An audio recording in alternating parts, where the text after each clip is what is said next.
नमस्कार मंडळी. पुरोगामी जगतामध्ये हिंदुत्वावर शंका, हिंदुत्वावर आक्षेप आणि हिंदुत्वावर शिवीगाळ हे प्रकरण नेहमीच चाललंय. पुराणातल्या व्यक्तिरेखा, कथा आणि पात्र यांना घेऊन हिंदू जीवन पद्धतीवर, हिंदू धर्मावर नेहमीच आक्रमणं केली जातात.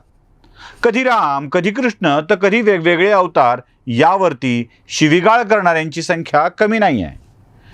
हे आक्षेप ज्या घटनांवर आधारित आहेत ते आक्षेप, घटना आणि याचं स्पष्टीकरण देण्याचा प्रयत्न करणारी ही वेगळी मालिका, जिचं नाव आहे म्हणजे नेमकं काय, आणि तीच घेऊन तुमच्या समोर आम्ही आलो आहोत. एक एक घटना अधिक स्पष्ट करून सांगण्यासाठी, एक एक आक्षेपाचं निराकरण करण्यासाठी. एक गोष्ट महत्त्वाची, यामध्ये कोणावर आरोप नाहीत, कोणावर आक्षेप नाहीत, पण जे आक्षेप आहेत त्याचं हे निराकरण. म्हणजे नेमकं कायच्या या भागामध्ये आपलं स्वागत. मागच्या भागामध्ये आपण बघितलं की सीतेला अग्निपरीक्षा का द्यायला लावली रामानं, यावरती लोकांचा आक्षेप होता. आणि दुसरा आक्षेप होता तो म्हणजे गर्भवती असलेल्या आपल्या पत्नीला जंगलात सोडायचा आपल्याच भावाला आदेश देणारा राम हा आदर्शपती कसा असू शकतो. त्यामुळं रामाला आदर्शपती समजू नये, त्याला देवत्व बहाल करू नये, असाही रामचरित्रावरती आक्षेप घेतला जातो. रामचरित्रावर असलेल्या अनेक आक्षेपापैकीचा हा एक आक्षेप जो आजकालची पुरोगामी मंडळी आणि हिंदूएतर मंडळी मोठ्या प्रमाणावर घेत असतात. घटना काय आहे ते आपण समजून घेऊया. राम रावणाचा वध करून अयोध्येमध्ये परतला. अयोध्येत परतल्यावर अयोध्येचा चक्रवर्ती सम्राट म्हणून रामाचा राज्याभिषेक झाला. राम मोठ्या आनंदानं आपल्या बंधूसह अयोध्येचा कारभार बघू लागला. अयोध्या आता आनंदलेली होती. अयोध्या आता सुखी समाधानी होती, कारण त्यांना त्यांच्या मनातला राजा मिळालेला होता. अयोध्येचं रामावर, रामाचं अयोध्येवर निरातिशय प्रेम होतं आणि याच प्रेमातून आता सगळं सुखनैव चाललं होतं. आपलं राज्य उत्तम असावं, आपल्या राज्यामध्ये कुणाला कोणती चिंता नसावी, प्रजेच्या मनात राजाविषयी शंका नसावी, ही रामाची भावना होती. आणि याच भावनेतून गुप्त पद्धतीनं, कधी गुप्तचरांच्याकडून तर कधी वेषांतर करून राम आपल्या प्रजेचं वेगवेगळं मत बघत होता. काही वेळेला गुप्तचरांनी दिलेली माहिती रामाला जरा आश्चर्यकारक वाटली, कारण प्रजेची शंका होती की राजाची पत्नी ही योग्य नाही, राजाच्या योग्य नाही, असं प्रजेचं मत होतं. आता रामानं स्वतःच माहिती करून घ्यायचं ठरवलं, म्हणून राम फिरू लागला. प्रजेमध्ये कुजबूज होती आणि ती कुजबूज होती सीतेच्या चारित्र्यावरती. खरं तर सीतेच्या चारित्र्यावर शंका घेण्याचं कारणच नव्हतं, पण तरीही प्रजेच्या मनामध्ये एक भाव होता की रामाला मिळालेली सीता आता चरित्रसंपन्न आहे का, असं प्रजेला वाटत होतं.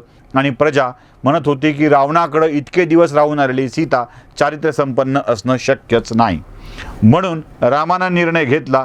प्रजेच्या मनातील शंका दूर करण्यासाठी रामानं लक्ष्मणाला आदेश दिला की सीतेचा मी त्याग करतो आहे, तिला वनात सोडून यावं. त्यावेळी सीता गर्भवती होती. आता प्रश्न असा पडतो की रामानं असा निर्णय का घ्यावा. या प्रश्नाचं उत्तर रामायणाच्या अगदी शेवटी तुम्हाला सापडेल. त्या दिवशी राम असं म्हणतो शेवटी लक्ष्मणासोबत, म्हणजे तो प्रसंग खूप मोठा आहे, मी तुम्हाला अगदी थोडक्यात सांगतोय.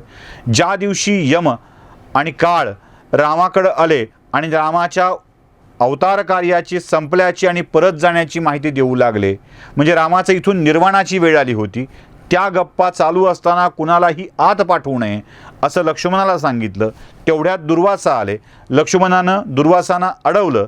दुर्वासांनी अयोध्या भस्मसात करण्याची धमकी दिली. शेवटी नाईलाजानं लक्ष्मणानं आत जाण्याची परवानगी दिली आणि तेवढ्यात तिथून काळ निघून गेला.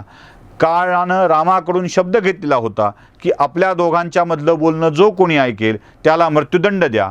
आता लक्ष्मणानं तो अपराध केलेला होता, त्यामुळे लक्ष्मणाला मृत्यूदंड देणं आवश्यक होतं. रामानं लक्ष्मणाला विचारलं, तुला मृत्यूदंड मिळणार असूनही तू असं का वागलास. तेव्हा लक्ष्मण म्हणाला, हे राम, मला दुर्वासाने धमकी दिली होती, अयोध्या जाळून टाकीन. मला माझ्या मृत्यूपेक्षा अयोध्या खूप महत्त्वाची वाटली. तेव्हा रामाने एकच वाक्य लक्ष्मणाला शेवटी बोललेलं आहे. ते म्हणतात, लक्ष्मणा, हाच असतो राजधर्म. राजा हा पती, पत्नी, भाऊ, पुत्र असा कोणीही नसतो, तर राजा हा राजा असतो आणि राज्याचं मंगल करणं ही त्याची प्रमुख जबाबदारी असते. सीतेचा त्याग करताना रामाच्या डोळ्यासमोर सुद्धा राजा अशीच भूमिका होती. आपल्या प्रजेच्या मनामध्ये आपल्या राजाविषयी, आपल्या राणीविषयी शंका निर्माण होणं आणि या शंकेचं चर्चेत रूपांतर होणं ही एक संधी असते. राजाला प्रजेला उत्तर देताना खालीमान घालायला लागावी किंवा खुलासा करावा लागावा अशी सामान्य ते सामान्य माणसाच्या मनामध्ये सुद्धा राजाच्या वर्तणुकीविषयी, राजाच्या परिवाराविषयी कोणतीही शंका राहायला नको. त्या सगळ्या शंकांचं निरसन रामाला करता येणं आवश्यक होतं. कारण रामाचं राज्य हे आदर्श राज्य होतं. ते वालीचं राज्य नव्हतं, ते रावणाचं राज्य नव्हतं, अथवा कोणत्याही शासकाचं राज्य नव्हतं. ते रामाचं राज्य होतं. राम आपल्या कारभारानं प्रजेच्या मनामध्ये यत्किंचितही शंका येऊ द्यायला तयार नव्हता. त्याचं भलं अयोध्येशी होतं, त्याचं कर्तव्य अयोध्येशी होतं. म्हणून प्रजेच्या इच्छेखातर आपल्या सुखाचा, आपल्या परमप्रिय सुखाचा त्याग करणं देखील रामानं इष्ट समजलं. हा अन्याय नव्हता, तर भलेही पतिरामानं अन्याय केला असेल, पण राजा रामाचा हा अन्याय नव्हता. ती प्रजेच्या भल्यासाठीची गोष्ट होती, जी सीतेनंही सहर्ष स्वीकारलेली होती. नमस्कार.